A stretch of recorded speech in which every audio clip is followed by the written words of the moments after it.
Bonsoir à toutes et à tous, et merci à Valérie pour cette présentation. Merci au comité d'organisation de m'avoir invité à participer à ce cours public. Je suis vraiment absolument ravie d'être ici parmi vous et d'y être vraiment en chair et en os, parce que malgré tout, la menace des colloques et des cours en ligne continue à planer sur nos activités.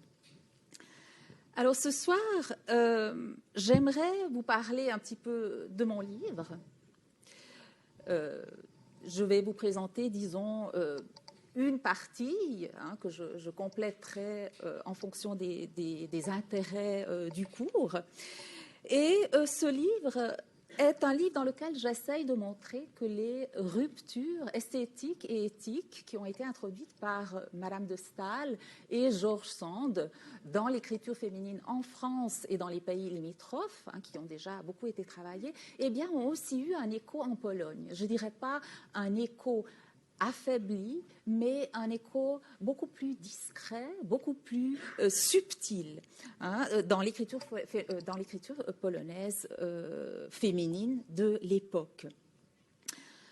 Alors, dans le cadre de cette conférence, je vais me concentrer sur un aspect particulier de cette réception en Pologne, notamment la réception de la version féminine du genre ou du sous-genre du roman de l'artiste.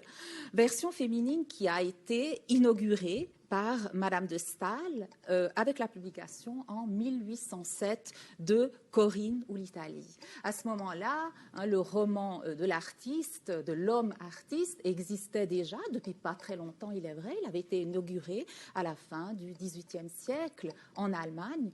Et c'est pour ça qu'on garde souvent, lorsqu'on parle du roman de l'artiste, le terme de Künstlerroman ou Künstlerinnenroman s'il s'agit du roman de la femme artiste.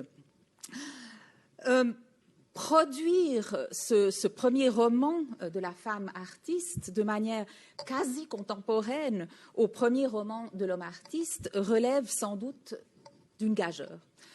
Si l'on considère que là où le roman de l'homme artiste a pu se contenter de réunir les fils d'une longue tradition mythique sur la créativité masculine, le roman de la femme artiste, quant à lui, est pratiquement né à partir de rien, puisqu'il ne dispose pas de véritable modèle, puisqu'il ne dispose pas de mythe. Et il semble aller de soi, dans ces conditions, que le Künstlerinnenroman ne peut pas être simplement une simple copie du Künstlerroman. Et il s'agira donc d'examiner quelles sont ses spécificités et comment elles ont été perçues par d'autres femmes écrivains, comment aussi elles ont été reproduites, si elles l'ont été. Alors, je vais commencer par Madame de Staël, et qui a étraîné ce genre du Künstlerinnenroman avec son ouvrage Corinne ou l'Italie. Il est vrai que le thème de la femme artiste avait déjà timidement fait son apparition à la fin du XVIIIe siècle, mais seulement pour être violemment stigmatisée. On peut penser par exemple à Calyste d'Isabelle de Charrière, qui dans le roman éponyme considère son passé de comédienne comme coupable, et elle tente de le faire oublier.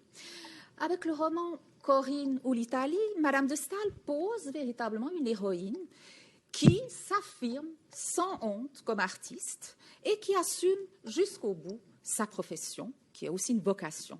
Corinne est une poétesse italienne, improvisatrice, et elle est heureuse de l'être.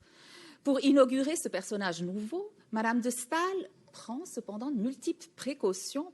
Avant de nous donner un portrait personnalisé de Corinne, elle s'efforce en effet de l'inscrire dans un cadre plus général de références consacrées qui vise à mettre le lecteur en confiance, ou du moins à le préparer à accepter des propos novateurs, voire révolutionnaires concernant la nature, le rôle, la fonction sociale d'un personnage féminin. Madame de Staël traite, entre autres, avec ménagement, les conventions qui, dans toute l'histoire de la littérature française jusqu'au XIXe siècle au moins, font que la femme ne peut être un objet d'admiration que par son apparence physique. Donc Valérie Cossy en avait parlé dans sa conférence, en soulignant que dans la littérature anglaise, c'était un tout petit peu différent, parce que Shakespeare avait présenté dans un sonnet une femme qui était loin d'être, disons, de se distinguer par sa beauté physique. Mais dans la littérature française, on peut dire que c'est vraiment un topos. Donc, et c'est ainsi que Madame de Staël va considérer cette tradition. Donc, elle présente bien sûr Corinne comme une poète, comme une écrivain, comme une improvisatrice, mais qu'est-ce qu'elle fait aussi? Elle la présente aussi comme, je cite, l'une des plus belles personnes de Rome. Les Romains crient sur son passage « Vive Corinne, vive le génie », mais ils crient aussi « Vive la beauté ». De même, pour montrer que sa façon d'improviser s'inscrit elle aussi dans une tradition, Madame de Staël compare souvent Corinne, disons à plusieurs reprises au début du roman, à la Sibylle. Et pour ce faire, elle recourt à un terme anodin en apparence, celui d'enthousiasme. Mais ce terme sera si souvent utilisé dans la suite du roman qu'il deviendra une clé pour comprendre la personnalité de Corinne. Or, en y revenant dans l'après-coup, on s'aperçoit que cette comparaison ne tient pas vraiment la route, disons en tout cas qu'elle est trompeuse. Une Corinne improvisatrice dans un état d'enthousiasme ne ressemble en rien à une Sibylle improvisant dans un état d'enthousiasme. Je m'explique. À l'époque où Madame de Staël écrit, le terme d'enthousiasme commence à être utilisé pour caractériser le génie artistique. Le mouvement romantique remet à jour la thèse platonicienne de l'artiste qui ne peut créer que s'il est en état d'enthousiasme. Et enthousiasme est ici à comprendre dans son sens étymologique grec. Donc le mot enthousiasme grec est composé de 3 autres mots grecs, de en, qui veut dire dans, de théos, qui veut dire Dieu, et de asthma, qui veut dire le souffle. Donc être enthousiaste en grec signifie ainsi être dans le souffle de Dieu. Donc le mouvement romantique reprend cette idée d'un artiste qui ne peut créer que dans un état où il est inspiré par un Dieu, dans un état où il se sent envahi par une puissance surnaturelle qui le pénètre, qui lui fait perdre même ses points de repère extérieurs pour le laisser dans un état proche du délire et de la folie. Alors je cite Platon dans Ion, j'aurais pu le citer dans Phèdre aussi, mais cette citation me semble bien illustrer ce que je veux dire. Ces choses légères que le poète, elle est sacrée. Il n'est pas en état de composer avant de se sentir inspiré par le Dieu. Donc c'est ainsi que la traduction française a traduit l'expression anthéos, donc c'est-à-dire être enthousiaste. Donc, ce poète n'est pas en état de composer avant d'être enthousiaste, en quelque sorte, d'avoir perdu la raison et d'être dépossédé de l'intelligence qui est en lui. Mais aussi longtemps qu'il garde cette possession-là, c'est-à-dire la possession de l'intelligence, eh bien, il n'y a pas un homme qui soit capable de composer une poésie ou de chanter des oracles. Donc l'artiste, selon cette perspective, ne crée donc ni en fonction d'un talent naturel, ni en fonction d'un fastidieux apprentissage, et il n'est que l'interprète d'une puissance divine qui le prive de sa raison. Et c'est exactement ce type de personnage que l'on retrouvera dans les Künstlerromane de Hoffmann et de toute la génération romantique qui suivra. Il en va de même pour la Sibylle de l'Antiquité. Pour pouvoir remplir son rôle de prophétesse, elle doit se laisser envahir par un Dieu qui l'oblige à prononcer des paroles qui ne sont pas les siennes et qu'elle oublie dès que le Dieu la quitte. On peut penser aux descriptions de Virgile dans l'Énéide qui montrent très bien ce combat entre la Sibylle et le Dieu qui veut venir, qui veut la remplir. C'est présenté vraiment sous une forme de combat. La Sibylle se défend, elle est enlaidie par son effort et finalement le Dieu gagne et il lui fait dire les paroles qu'il veut qu'elle prononce. Il lui insuffle son inspiration. Or, ce n'est visiblement pas le type d'enthousiasme éprouvé par Corinne. Je cite, « L'improvisation est pour moi comme une conversation animée. C'est à mes amis que je dois surtout la plus grande partie de mon talent. Quelquefois, l'intérêt passionné que m'inspire un entretien où l'on a parlé des grandes et nobles questions qui concernent l'existence morale de l'homme m'élève au-dessus de mes forces, me fait découvrir dans la nature, dans mon propre cœur, des vérités audacieuses, des expressions pleines de vie que la réflexion solitaire n'aurait pu faire naître.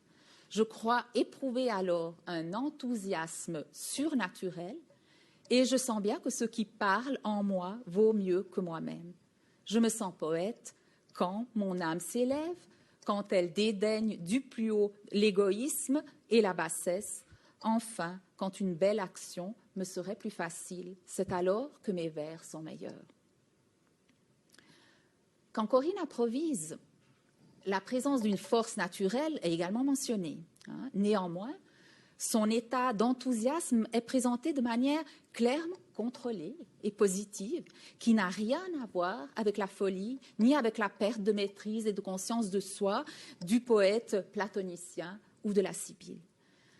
Grâce aux essais de Madame de Staël, dans lesquels on trouve ici et là des réflexions théoriques sur l'enthousiasme, elle y vient par exemple dans l'enthousiasme, dans les réflexions sur le suicide, et on sait qu'elle garde, elle aussi, l'étymologie grecque du mot, quand elle pense enthousiasme. Donc elle pense aussi dans le souffle de Dieu.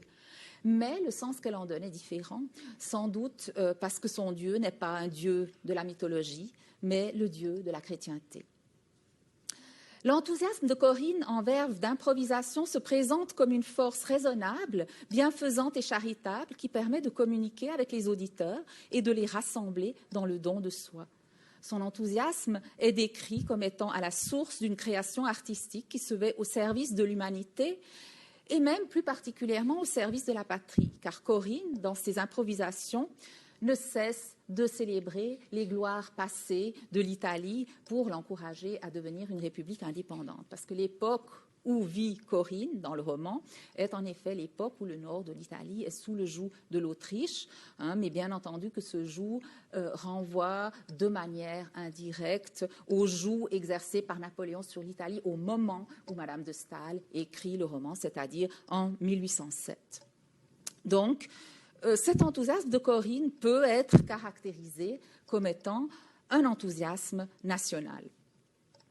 Dans le temps qui m'est imparti, c'est ce fil de l'enthousiasme que je voudrais suivre, d'abord chez George Sand, qui était une très grande lectrice de Corinne, mais aussi chez une écrivain polonaise du nom de Narcyza Chmichowska. Il me semble en effet que ces trois autrices ont une manière très semblable de se référer à l'enthousiasme et que cet écart d'appréhension par rapport à la conception platonicienne de l'enthousiasme adoptée par le romantisme est l'un des éléments clés permettant de faire une distinction assez nette entre le Künstlerroman et le Künstlerin-Roman romantique. Alors j'enchaîne avec George Sand. Et l'un de ses romans de la femme artiste, parce qu'elle en a plusieurs, donc j'ai retenu ici Consuelo qui est un roman fleuve, environ 1600-1700 pages, constitué de 2 volumes, Consuelo I, publié en 1842, et La Comtesse de Rudolstadt, ou dit aussi Consuelo II, qui a été publié en 1843.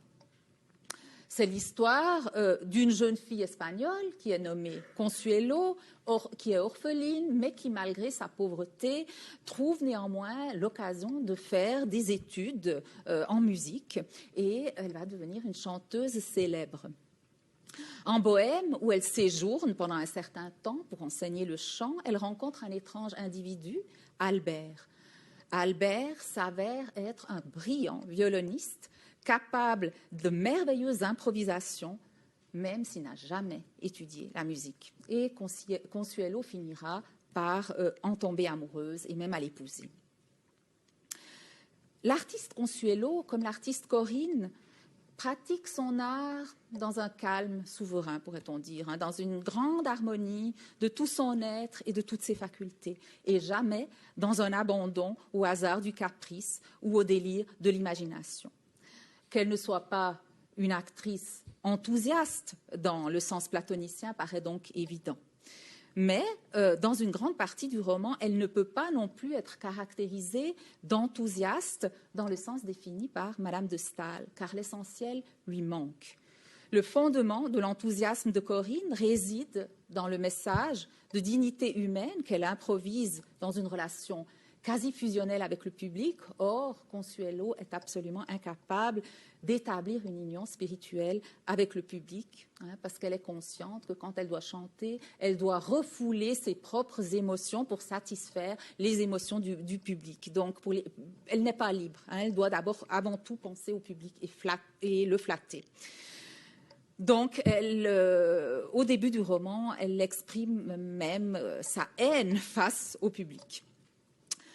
Le mot enthousiasme, il est vrai, apparaît à plusieurs reprises pour caractériser justement ce public, mais le terme est utilisé dans son sens qu'on connaît aujourd'hui, le sens courant, d'admiration passionnée, de vive excitation. Donc le public est totalement emballé par Consuelo, mais Consuelo ne rend pas à ce public cet emballement et cette excitation. Donc elle fait son travail, et c'est ça dans la première partie du roman. Le terme d'enthousiasme apparaît également pour être associé à Albert, lors de ses improvisations sur son violon. Ses aveux à Consuelo concernant la pratique de son art ne laissent cependant aucun doute sur la nature de son enthousiasme. Alors, je cite, « Il me serait impossible de tirer un son de mon violon si je n'étais prosterné en esprit devant la divinité. Je n'ai jamais touché cet instrument sans me sentir transporté dans le monde idéal et sans obéir au souffle d'une inspiration mystérieuse que je ne puis appeler à mon gré et qui me quitte sans que j'aie aucun moyen de la soumettre et de la fixer. Demandez-moi la plus simple phrase quand je suis de sang-froid et malgré le désir que j'aurais de vous complaire, ma mémoire me trahira, mes doigts deviendront aussi incertains que ceux d'un enfant qui essaye ses premières notes. » Cette confession rappelle étrangement la citation du Ion de Platon, où l'artiste est défini comme justement n'étant pas en état de composer avant de se sentir inspiré par le Dieu, hein, d'avoir perdu la raison, d'être dépossédé de l'intelligence qui est en lui. C'est presque une paraphrase de cette citation de Platon, et l'enthousiasme d'Albert s'inscrit ainsi parfaitement dans la tradition des artistes fous romantiques. Néanmoins, ce n'est pas avec cet usage du mot enthousiasme que Sand dit son dernier mot. À la fin du deuxième tome de Consuelo, en effet, le terme ressurgit à plusieurs reprises en s'étant visiblement chargé de nouvelles connotations qui sont des connotations staéliennes. Après bien des aventures, Consuelo apprend la valeur de la musique populaire jouée par Albert, une musique naturelle, hein, qui n'est pas le produit de la science et de la réflexion. Elle renonce à sa carrière de chanteuse professionnelle pour devenir une artiste itinérante, accompagnée par Albert, qu'elle a désormais épousé. Elle promène, à partir de ce moment-là, son inspiration de ville en village à travers l'Europe, improvisant au gré des situations rencontrées, faisant don aux hommes d'un art qui, tout en relevant de la compréhension savante et de l'inspiration divine, puise aussi aux sources les plus profondes de la mémoire collective. Alors, je cite, « Nous apportons l'art et l'enthousiasme aux âmes susceptibles de sentir l'un et d'aspirer à l'autre. Nous avons réalisé la vie d'artiste comme nous l'entendions, car Dieu nous avait fait artistes et nous devions user de ses dons. Nous avions partout des amis et des frères dans les derniers rangs de cette société qui croiraient s'avilir en nous demandant notre secret pour être probes et libres. Chaque jour, nous faisons de nouveaux disciples de l'art. Avec l'enthousiasme de la poésie, l'absence de mauvaises passions et surtout la foi en l'avenir du monde, croyez-vous que l'on soit fou de vivre comme nous vivons ? Dans Consuelo, il a fallu tout un parcours. La rencontre d'Albert, la maturation de sa conception de la musique, la découverte de l'improvisation, pour que la femme artiste en vienne à éprouver le type d'enthousiasme que Corinne éprouvait déjà d'emblée dans le roman de Madame de Staël. Cet enthousiasme, cependant, ne se contente pas d'être un simple décalque de l'enthousiasme de Corinne. Dans sa dimension politique et sociale, l'enthousiasme de Consuelo se présente en effet sur le mode d'un élargissement de l'enthousiasme de Corinne, que nous avions caractérisé comme l'enthousiasme national, aux dimensions d'un enthousiasme cosmopolite. Car là où Corinne se contente d'improviser à Rome, sur le Capitole, des vers qui sont mis au service de sa patrie, Consuelo, elle, erre dans toute l'Europe et espère pouvoir, par sa musique, contribuer au perfectionnement de l'humanité entière. Alors, nous arrivons maintenant à la troisième autrice dont je voudrais parler. Et c'est sans doute celle qui est la moins connue, peut-être même qui n'est pas du tout connue, puisqu'elle n'a pas été traduite en français. Et il s'agit de l'écrivaine polonaise Narcyza Chmichowska. Narcyza Chmichowska est issue d'une famille de propriétaires terriens désargentés, on pourrait dire. Elle est née à Varsovie en 1819.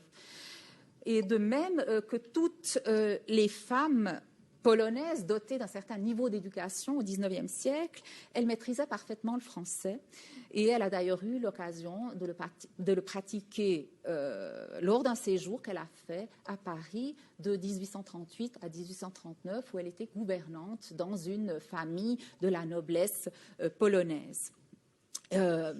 Et à Paris, son temps n'était pas pris entièrement par ses fonctions de gouvernante et elle passait son temps dans les bibliothèques. Et elle dit à quel point elle avait du plaisir à s'instruire et qu'elle figurait sans doute parmi les premières femmes à fréquenter les bibliothèques parce qu'elle n'en voyait point d'autres dans ces bibliothèques. Alors, Chmichowska, dans ses journaux intimes et dans sa correspondance, témoigne à multiples reprises de son admiration pour Madame de Staël et pour George Sand. Elle connaît des passages entiers de Corinne qu'elle cite parfois dans sa correspondance, qu'elle cite dans sa disposition quand elle est en prison. Elle devra faire de la prison parce qu'elle a participé à une conspiration. Donc ça, ce sera plus tard, dans les années 50, en 1851. Quant à Sand, elle l'a surtout découverte à Paris, dans ses bibliothèques. En tout cas, dans sa correspondance, elle la mentionne à plusieurs reprises. Elle dit ce qu'elle a lu, elle dit ce qu'elle en pense, etc. Il est possible même qu'elle l'ait rencontrée. On n'a aucun indice. Elle aurait pu, parce que c'était déjà le moment où Sand fréquentait le milieu de l'émigration polonaise. J'ai trouvé aucune trace, mais il serait intéressant si on pouvait découvrir un jour que Chmichowska avait rencontré George Sand. Dans tous les cas, ce n'est pas un hasard si c'est justement Chmichowska qui fournit à la littérature polonaise son premier Künstlerin-Roman, avec le livre des souvenirs Książka Pamiątek.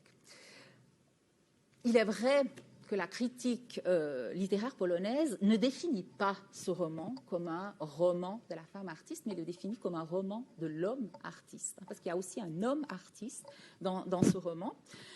Et Chmichowska a également écrit d'autres romans sur l'homme artiste et on a simplement voulu voir ce nouveau roman, le livre des souvenirs, comme s'inscrivant dans la continuité de sa production.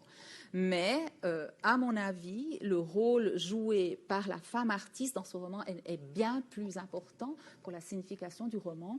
Et il me semble clair aussi que Chmichowska avait à l'esprit Corinne et Consuelo quand elle a rédigé ce texte. Alors, essayons de le démontrer en reprenant le fil de l'enthousiasme.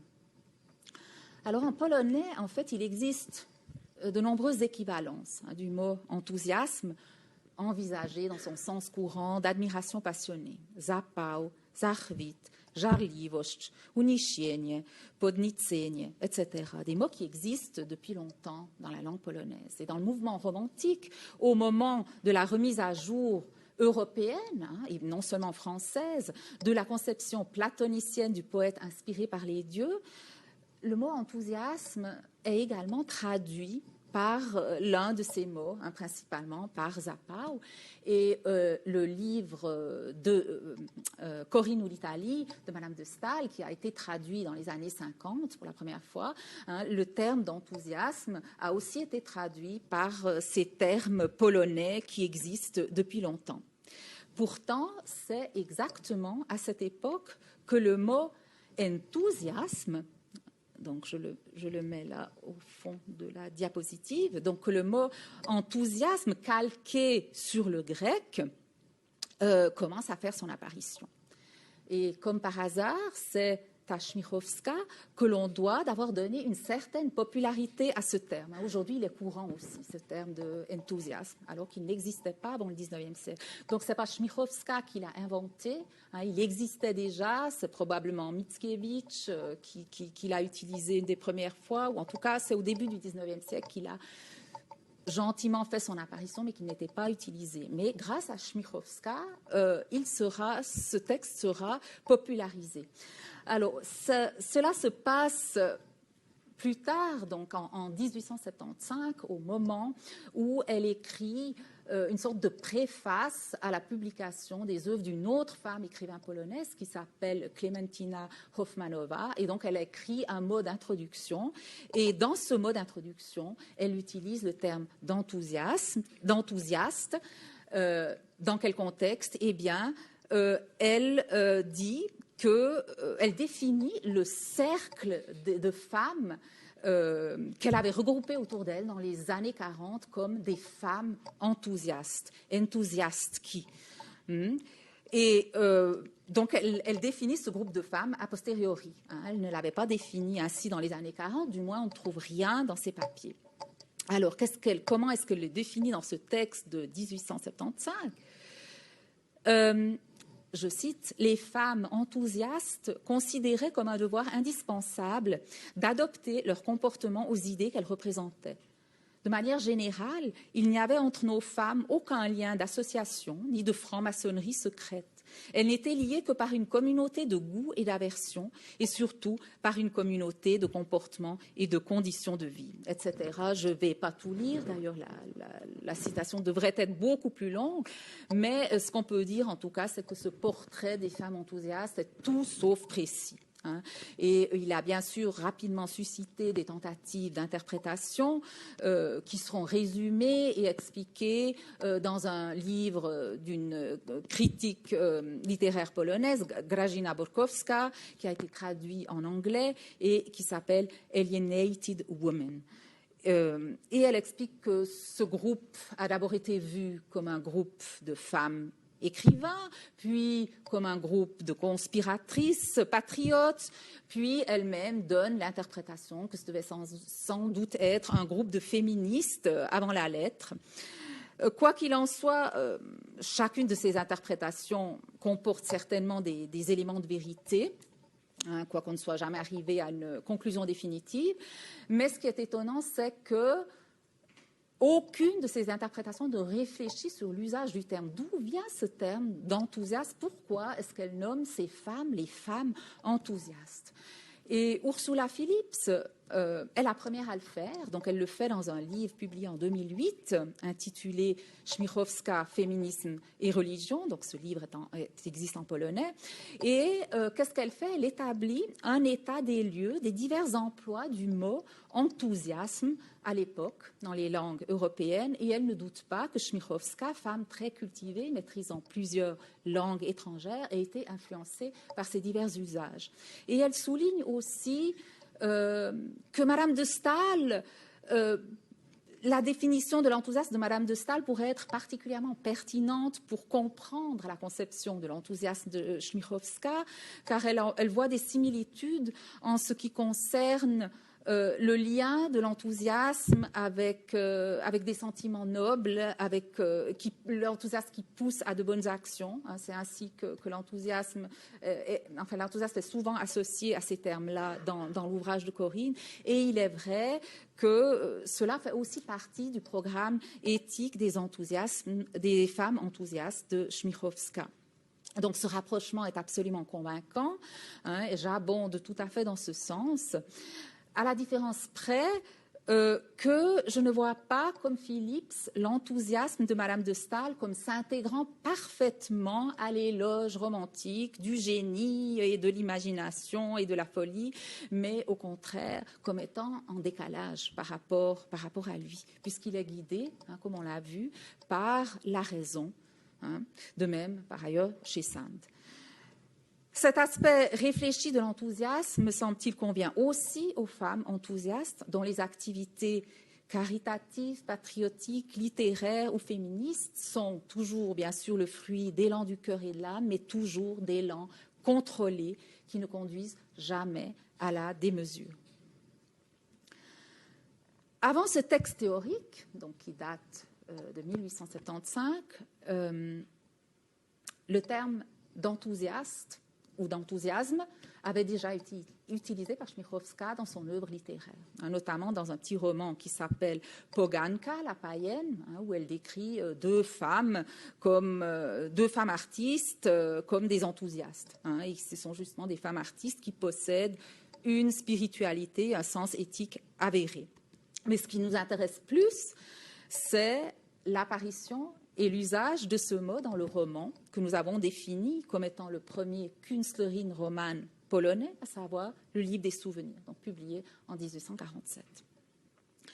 Ce récit est raconté à la première personne par Ludwig et il présente d'étonnantes ressemblances du point de vue de l'intrigue, en tout cas, avec Consuelo. Dans le roman français, aussi bien que dans le roman polonais, c'est grâce à la musique que les protagonistes entrent en contact les uns avec les autres. Et en particulier, c'est la musique qui fait naître l'amour entre les personnages principaux et favorise la formation du couple homme violoniste et femme chanteuse. Ici, dans ce texte, le violoniste s'appelle Romuald, la chanteuse est Lucia. Il est vrai cependant que l'un des caractères est très différent de ce qu'on trouve chez Sand. L'homme violoniste, Romuald, contrairement à Albert, contrairement à Consuelo, est présenté comme un virtuose, certes, mais dénué de scrupules. Hein, donc c'est un nouvel élément que l'on n'avait pas chez Sand, en tout cas pas chez les personnages principaux de Sand. Il y en a chez d'autres, évidemment, hein, la Corilla, etc. Dans ce roman, le mot enthousiasme, hein, donc le mot polonais calqué sur le grec, est également utilisé plusieurs fois. Il est d'abord appliqué par Ludwig et par Romuald à Regina, Regina qui est la sœur de Romuald et dont Ludwig est amoureux. Regina est une artiste peintre à ses heures. C'est une femme d'une très grande intelligence, d'une très grande culture. Elle est dotée de multiples talents et dans les premières descriptions, elle ressemble beaucoup à Corinne, hein, parce qu'elle a tous les talents. Et le mot est utilisé à la fois pour évoquer sa fibre artistique, faite d'un sens inné de la beauté et du bon goût, et aussi bien que de la justice et de la bonté. Il s'avère cependant au cours du roman que le narrateur s'est trompé. Hein, comme son frère, les talents et l'intelligence de Regina sont mis au service de buts égoïstes. Et alors, il ne va plus utiliser le terme d'enthousiaste, évidemment, pour la caractériser. Mais le terme d'enthousiasme est utilisé encore une fois dans le roman. Il est utilisé par Regina elle-même pour caractériser Elucia. Hein, donc, elle est dans une conversation avec les hommes, avec son frère, avec Ludwig et d'autres amis, sur Elucia, hein, et Le discours de Regina met l'accent sur les différences intrinsèques et irréductibles qui existent entre la nature de la femme et la nature de l'homme. Et elle montre qu'elle-même s'est efforcée de réduire cette différence en s'appropriant les comportements des hommes, en essayant d'apprendre comme eux, et elle se considère comme étant la femme du présent. Il n'y a pas d'autre moyen de s'imposer comme femme à ce moment-là sans faire ce que j'ai fait. Mélie et Lucia, vous ne pouvez pas la comprendre, c'est quelque chose de très particulier. Et Lucia est la femme du futur. C'est une femme libérée de toutes les contraintes d'imitation qui apprend comme elle en a envie, d'une façon qui semble totalement illogique pour les hommes, mais qui est parfaitement logique pour elle. Et elle invente sa logique. Et cette femme du futur, Regina, la qualifie d'enthousiaste. Le roman connaît cependant un point culminant dans une scène idyllique qui semble calquée sur celle de Consuelo. Comme dans Consuelo, le couple chanteuse-violoniste parvient à réconcilier, ici que l'espace d'un instant, dans Consuelo pour toujours. Donc ce couple et Lucia Romuald parvient, l'espace d'un instant, à réconcilier musique populaire et musique savante pour produire dans une très grande harmonie, une musique jouée au milieu des gens du peuple. Néanmoins, si dans Consuelo, c'est justement dans cette scène que le mot enthousiasme acquiert toute sa signification et réapparaît à plusieurs reprises, dans le livre des souvenirs de Chmichowska, même si l'inspiration des Lucia qui chante accompagnée du violon de son ami semble être la même que celle qui anime Corinne ou Consuelo, le mot enthousiasme n'est pas utilisé. Donc le lecteur est un tout petit peu étonné que le terme ait été mis dans la bouche de Regina, une protagoniste, pour caractériser Lucia, mais que Chmichowska ne l'assume pas à l'endroit où, selon la logique de mon analyse, son utilisation aurait dû être la plus évidente. Et cela s'explique sans doute par le fait que présenter Lucia comme un type nouveau de femme implique également que la force qui lui permet de créer sera différente de celle des femmes du passé. Et d'ailleurs, son chant est différent, sa création artistique est légèrement différente. Elle est bien d'inspiration divine aussi, mais elle comporte des éléments qui étaient absents des improvisations de Corinne et de Consuelo, et notamment des éléments panthéistes. Et Lucia ne peut chanter que quand elle est dans la nature et après avoir entendu le chant de la nature. Et par extension, son chant établit non seulement une harmonie et une circulation entre elle, Dieu, l'assistance, oui, mais encore avec la nature.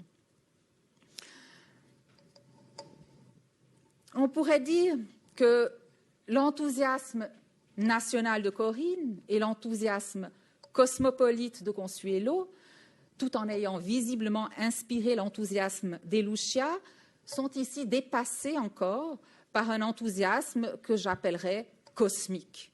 Même si Chmichowska, la femme enthousiaste, ayant fondé le cercle des femmes enthousiastes, n'a pas osé donner à cet état d'inspiration et de don de soi le nom d'enthousiasme. Alors j'en arrive à ma conclusion. Ce rapide parcours à travers 3 romans de la femme artiste écrits par des femmes montre que si généralement les femmes auteurs au XIXe siècle aiment se réclamer d'une autorité féminine et montrer qu'elles s'inscrivent dans son sillage, Martine Reid en a donné quelques exemples, notamment l'histoire de Ma vie de George Sand qui aurait ensuite inspiré toute une série de femmes à écrire aussi l'histoire de leur vie. Donc ce petit parcours-là montre qu'il existe aussi des dialogues entre les femmes qui se révèlent extrêmement subtils et qui doivent être regardés de très près pour être découverts. Et dans le cas présent, nous avons suivi de la France à la Pologne le transfert interculturel, pourrait-on dire, d'un concept émotionnel le concept d'enthousiasme tel qu'il a été défini et utilisé par une femme, Madame de Staël, tel qu'il a été repris et doté d'une connotation légèrement différente par George Sand, et enfin tel qu'il a été récupéré de manière totalement inattendue par une écrivain polonaise, Narcyza Chmichowska, qui s'appuie selon toute apparence aussi bien sur Madame de Staël que sur George Sand dans son utilisation du terme, sans que par ailleurs elle ne s'en explique nulle part. Sous la plume de ces femmes écrivains, le terme d'enthousiasme, sert à caractériser un état de création qui, tout en relevant d'une inspiration surnaturelle, est contrôlé par la raison et comporte une dimension éthique. Cette circulation parmi les femmes auteurs d'une définition féminine de l'enthousiasme est un coup de force extraordinaire quand on pense qu'à la même époque, le concept d'enthousiasme connaît justement une définition ou une redéfinition masculine, reprenant la thèse platonicienne d'un artiste qui est l'interprète d'une puissance divine qui le prive de sa raison. Et ce coup de force me semble d'autant plus extraordinaire que l'usage sexué ou genré du terme aboutit, dans le genre du Künstlerroman, à un renversement des rôles du masculin et du féminin par rapport aux attentes conventionnelles. La femme, représentée en littérature jusque-là essentiellement comme folle ou malade dès qu'elle prend trop d'indépendance, ne l'est plus quand elle devient une femme artiste de génie telle que Corinne, Consuelo ou Elucia. L'homme, emblème du rationnel et du raisonnable, se voit quant à lui, au contraire, dépossédé, quand il devient homme artiste de génie, de cette raison qui constituait son essence, et il arrive plus à son tour qu'il sombre dans la folie. Je vous remercie.